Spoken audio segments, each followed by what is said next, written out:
राणा सांगा, जिनका पूरा नाम महाराणा संग्राम सिंह था, मेवाड़ के ऐसे प्रतापी शासक थे जिनकी वीरता और स्वाभिमान आज भी भारत के इतिहास में स्वर्ण अक्षरों में अंकित है।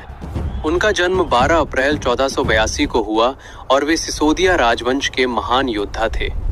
राणा सांगा ने अपने जीवन में लगभग 100 से अधिक युद्ध लड़े, लेकिन कभी भी पीठ नहीं दिखाई। उनके शरीर पर 80 से अधिक घावों के निशान थे। एक आंख युद्ध में चली गई, एक हाथ बेकार हो गया, फिर भी उनका साहस कभी नहीं टूटा। वे स्वयं युद्ध भूमि में अग्रिम पंक्ति में लड़ते थे। राणा सांगा ने दिल्ली सल्तनत के शासकों इब्राहिम लोदी और अन्य आक्रमणकारियों को कई बार पराजित किया।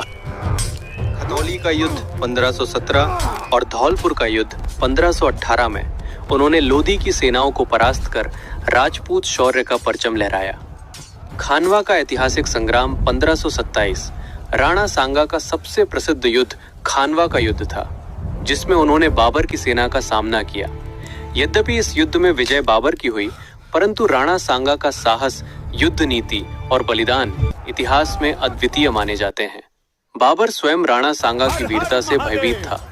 राणा सांगा का लक्ष्य केवल राज्य विस्तार नहीं था, बल्कि भारत को विदेशी आक्रमणकारियों से मुक्त करना था।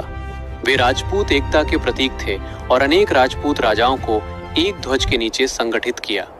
30 जनवरी 1528 को राणा सांगा का निधन हुआ, लेकिन राणा सांगा केवल एक राजा नहीं, बल्कि स्वाभिमान, वीरता और मातृभूमि के लिए सर्वस्व न्योछावर करने वाले योद्धा थे।